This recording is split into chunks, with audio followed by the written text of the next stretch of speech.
Well, yesterday we began talking about Jesus' instructions in Matthew 5:31 on marriage and more particularly about divorce.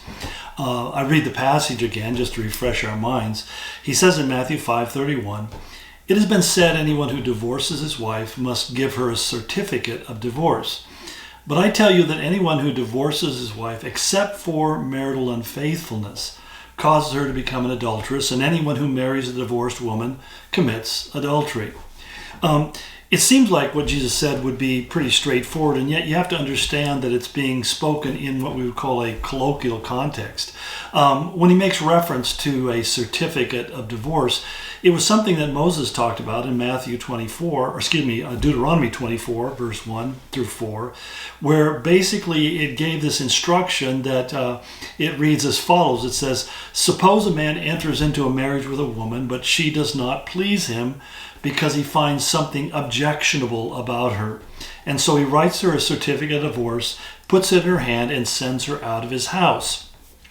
Now, this led to a real theological division within the Jewish community at the time, because there were two different schools of thought. There was a school of Shammai who basically said, what this means is you can divorce your wife for anything, for any reason. I mean, if she burns your eggs in the morning, or if you find someone that's more pleasing to you and then she becomes less pleasing.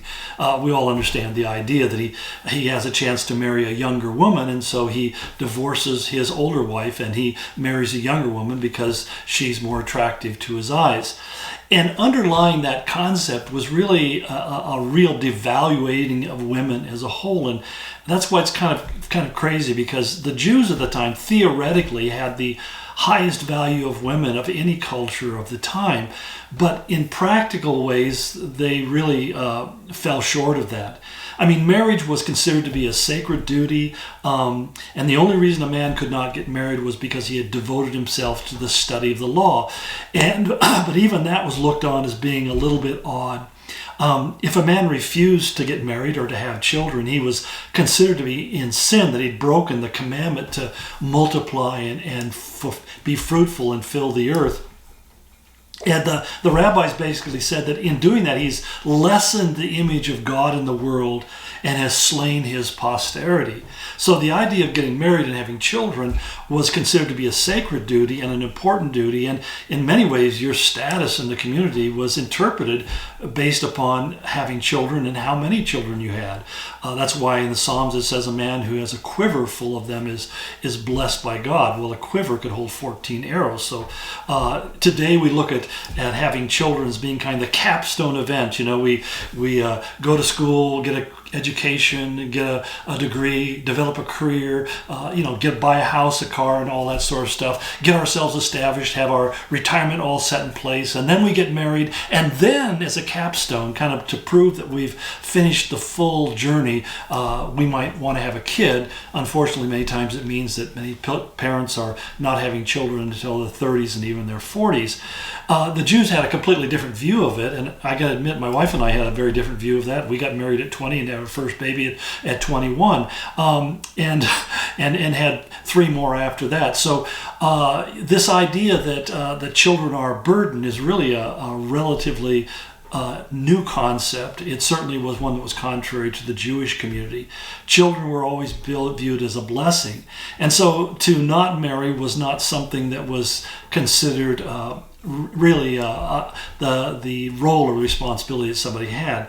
But at the same time, we find that even though ideally the Jews abhorred the idea of divorce, in Matthew 2:16, God says very clearly, "I hate divorce," but in practice, they fell far short of that ideal because in the eyes of the Jews, they interpreted the law to basically say a woman is really just a thing, and she was disposable, which also meant that she was replaceable.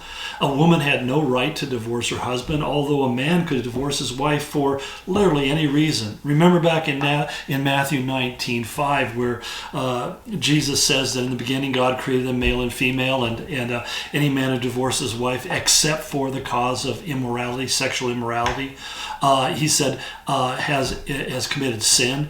And then the disciples say to him, well, then is it good for a man ever to marry? And the idea is if I can't divorce her, if I don't like her, then maybe I shouldn't get married at all. And Jesus basically said that hasn't been given to you, except in some very rare circumstances.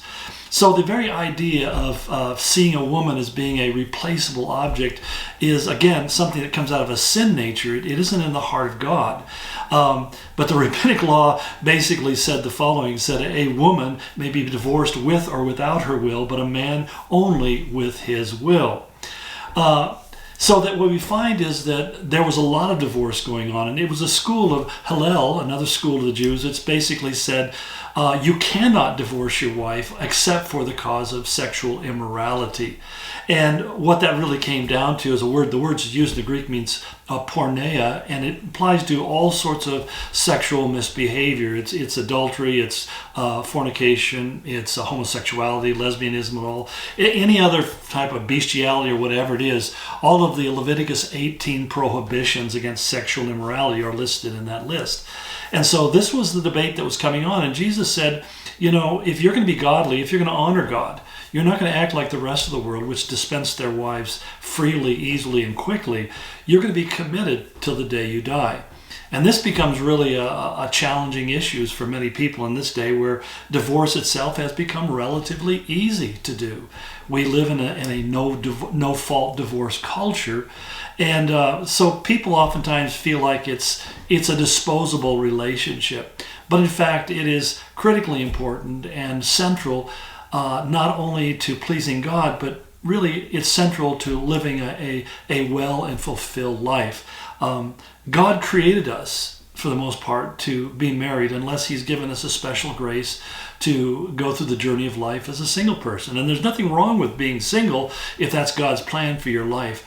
But it's sad that we're living in a time where people more and more are choosing not to marry because they don't like the inconvenience of it. Marriage, yeah, it's a struggle. It's an inconvenience. It challenges you, but it also forces you to grow in Christ. That's why I've often quoted in marriage seminars the statement that Solomon made in Proverbs 19, where he said, as iron sharpens iron, so a man sharpens the countenance of his friend. That a blade or iron is sharpened by friction, and there is friction in the relationships that arise between a man and a woman, but those things lead to a sharpening of our countenance. We grow as a result. We learn how to resolve conflict, we learn how to forgive, and to seek to live to build up someone else rather than simply seeking to enrich ourselves. Well, once again, I've run out of time, so again, I guess we'll kind of have to continue to pick this up on the other side, because as I talk about it, my thoughts keep on growing. So many blessings and go in his grace today.